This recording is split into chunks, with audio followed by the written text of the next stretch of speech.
I have two gentlemen here with me at table, and we're going to talk about research in a digital business. Together with Jorij Abrahams, Director from E-commerce Europe, and Guido van der Boom, Senior Manager, Accenture. Welcome, both of you. Glad to be here. Great. Let's start with the research. You've researched e-commerce and digital business. Can you tell us the key findings?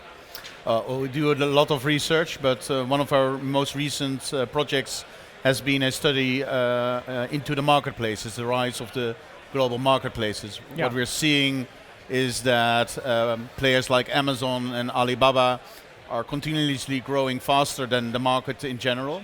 Okay. And we wanted to find an answer on how retailers can act on that. What should they do? What are their alternatives? Which strategies are working and which strategies are not working? Okay, and before we get to the strategies, how big are Amazon and Alibaba? How powerful are they?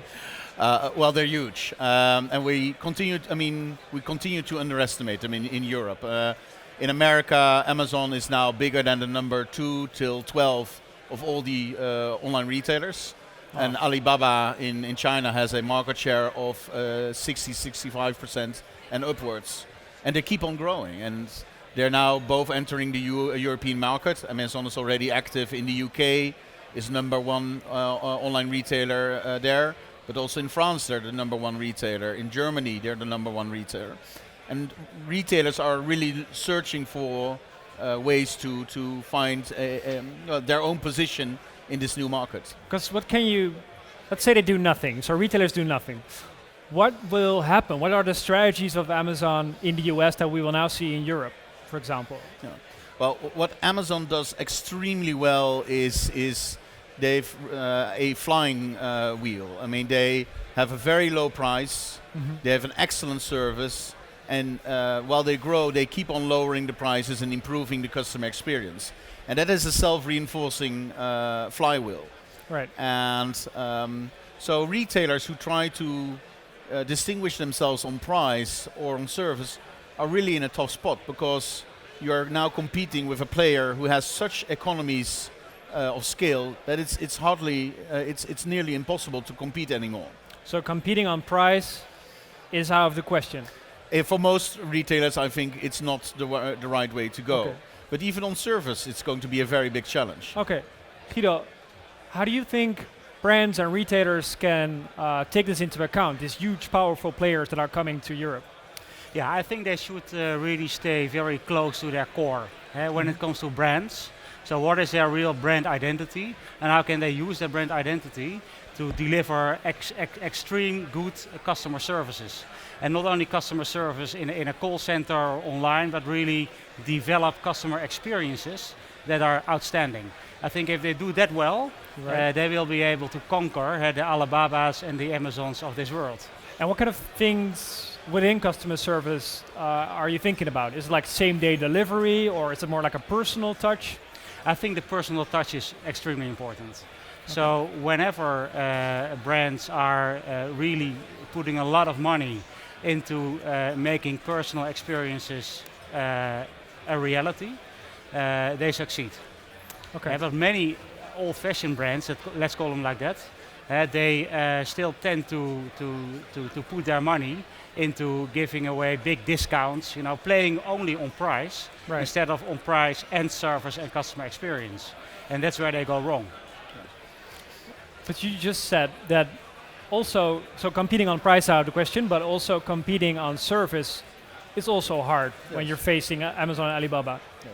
Why? I mean, Amazon has set the standards for the last few years. I mean, first it was in 2-day delivery, 1-day delivery, same-day delivery, and in certain areas they're now even experimenting with half-an-hour delivery.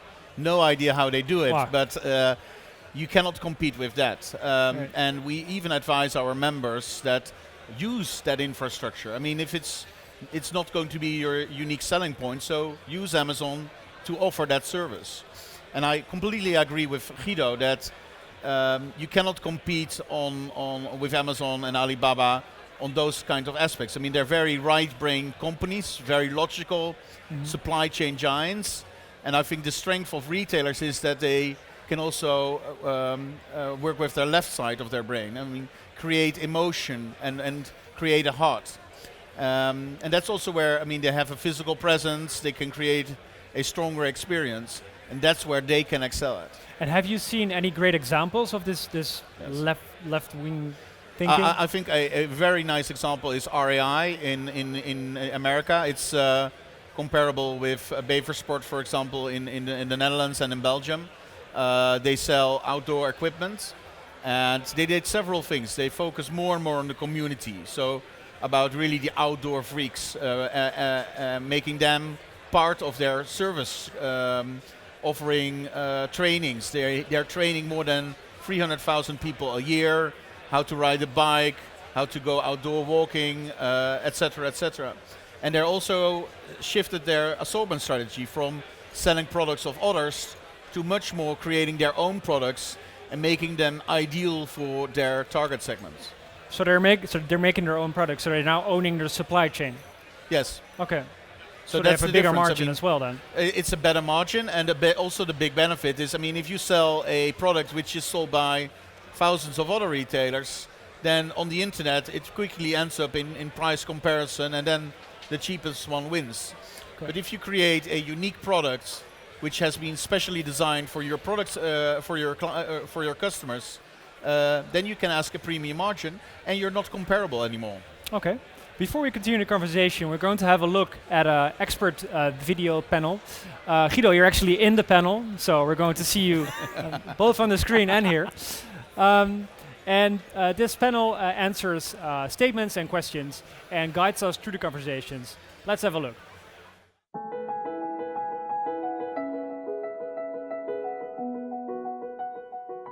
Agree. Agree. Agree. Agree. I think I tend to agree.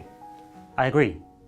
Leaving your customer interactions up to global e-commerce players leaves you standing at the sidelines. Agree. I think it's important, whichever industry you're in, B2C or B2B, that you have a direct link to your customers. Agree. It doesn't really matter that marketplaces are dominated by global e-commerce brands. What matters is that you have a direct connection with your customers so that you can gain insight in the customer's needs and wants.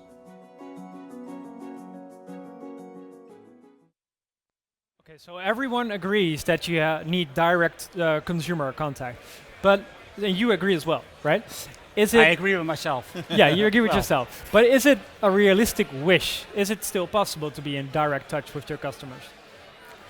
I mean, it's not a question of is it a wish or is it possible? I mean, if it's not possible, if a brand doesn't wish for it, it will be outplayed by its competitors. It's as simple as that. So they need to, want it, and they need to find ways to do it.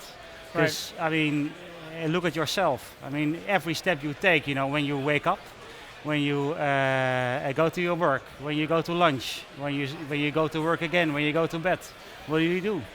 Where is your cell phone? I mean, It's always really close by. It's always close by, right? It's always Yeah. with you.